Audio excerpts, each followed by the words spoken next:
I just saw Captain America 4, Brave New Captain America, and is it the worst movie ever? Come and get me! No, it's fine. If this up here is the really, really good stuff, and this down here is the really, really bad stuff, then this movie falls like here. Maybe here. It's like slightly worse than Iron Man 2, if that means anything. This movie went through several rounds of reshoots and had 5 different writers. 5? You need a minute? Nope, let's get this over with.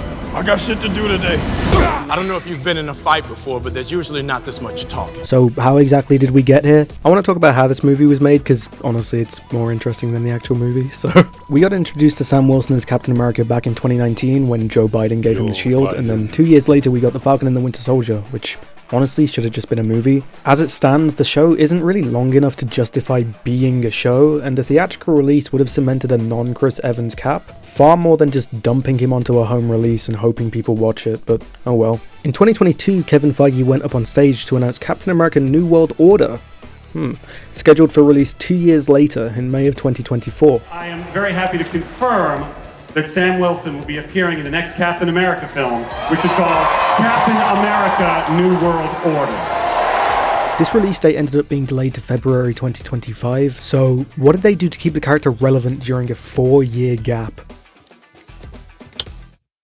Nothing. That's if you don't count a brief appearance on Avengers Quantum Encounter, which is a special presentation shown on Disney Wish, the cruise ship. Incredible way to keep the character in the public consciousness. Call me Cap. How's the cushy cruise gig going? Try the chicken tenders. Oh, wait, I nearly forgot. Avenger, assemble. He gets to drive a big mech in What If. Awesome. Yeah. If you think I'm being harsh, by the time Chris Evans was Captain America for 4 years, he'd appeared in 2 of his own movies and 2 Avengers movies. So, I'm not. Given this huge amount of time the character has been doing nothing, surely they're gearing up for a triumphant return to the spotlight, right? His debut movie is a sequel to The Eternals that nobody liked, and the Hulk movie from 16 years ago that nobody liked. I don't really want this. Masterful gambit, Kevin Feige. Masterful. Funnily enough, I don't think this was part of the Rocky production cycle. Tim Blake Nelson's The Leader was announced as a villain back in September 2022. You know, a Hulk villain. Also announced was Shira Haas as Sabra, a character from the Hulk comics.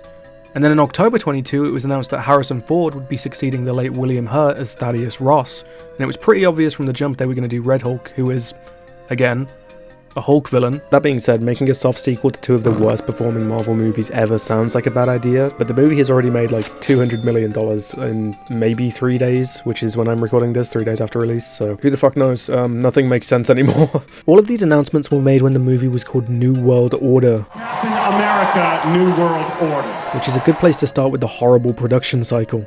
New World Order was probably not the best fit for a movie where a Jewish actor is playing the villain, who secretly controls the government and has exaggerated facial features. So in June 2023, the name was changed to Brave New World to avoid accusations of anti-Semitism. That didn't really work though, and they pissed off a lot of the Jewish community anyway, because during reshoots of the film, the role of Sabra was greatly reduced and retooled for the final release. Sabra is an Israeli-born superhero, her name literally meaning Israeli native. The character is traditionally a member of the Mossad, which is Israel's rough equivalent to the CIA, and seeing an Israeli government agent played by an actor who did volunteer service for the IDF, Disney got scared of boycotts, which of course means less money.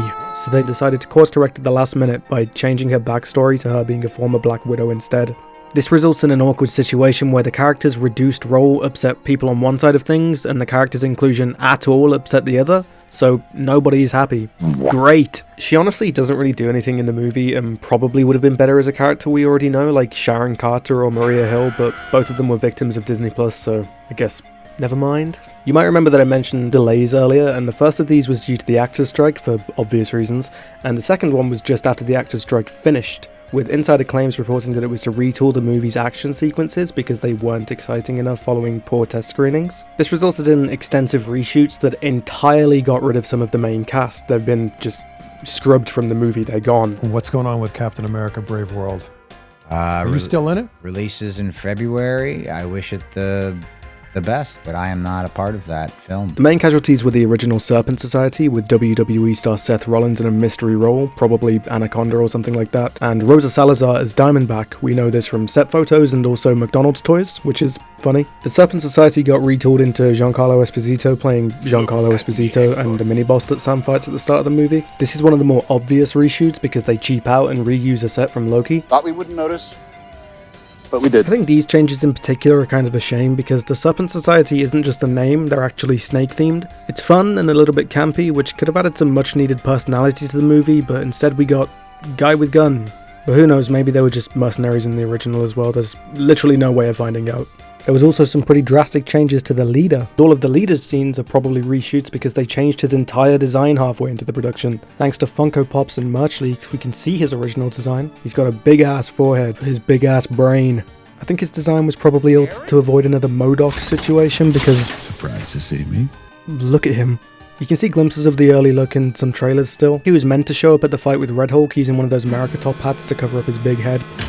If you watch the movie, you'll note that he's rarely on screen with more than 2 people, and all of his scenes feel like they're in small rooms or closed sets, which is probably because they are. Like, he never interacts with Harrison Ford's character, and it feels like they probably should have, but I get the impression that this was all done in like a week in the Atlanta studios or something like that. And last but not least for the villains of the movie is that President Ross was originally intended to die at the end of the movie. When I watched this with my friend for the first time, we both burst out laughing because we thought Captain America just exploded the President of the United States. But I guess that the optics of that was leaning too close to making a political stance of any kind, which is of course terrifying to Disney. So an awkward extra moment was added where Anthony Mackie is just clearly on a green screen. Almost as awkward as things between us are going to be if you don't like and subscribe right now. I mean it.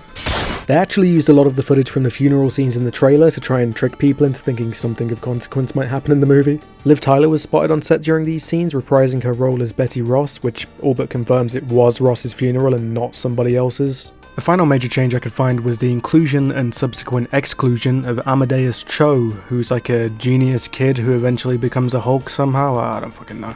He was added during the reshoots and then removed for the final cut, rumoured to be played by Logan Kim. I don't know much about this character, but I think the MCU's got like 2 or 3 kid geniuses already right now, so we don't need another one, let's be for real. And to wrap things up, I've got a few scenes that made it to the trailers, but not the final film. There's this one of Sam and Joaquin somewhere, who knows.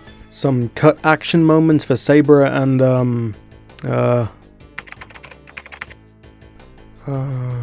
Layla Taylor? I don't know. President Ross's friend. Who cares? Last and probably least is this shot of the leader taking pictures and spying on the conference at the start of the movie, in addition to that crowd scene I mentioned earlier. And I think that's it. Jesus, I mean, when you list it all out like that, it's a miracle that the movie was cohesive at all. I mean, what, you had 2 delays, multiple cut actors, political controversy, and that's not even mentioning some things. 1 day before release, Vulture published an article about how everyone on set for the reshoots knew the movie would kinda blow, and it did. But it wasn't a total catastrophe, which is genuinely impressive to me, all things considered. I'm gonna wrap up here because I just don't want to give this movie any more of my brain space. I'm tired, boss. In my big brain. If I missed anything, let me know in a comment and feel free to check out my other videos. This is a little off-brand for me, so if you enjoyed it, please tell me. And a like or sub helps me to grow if you're so inclined. Thank you for watching.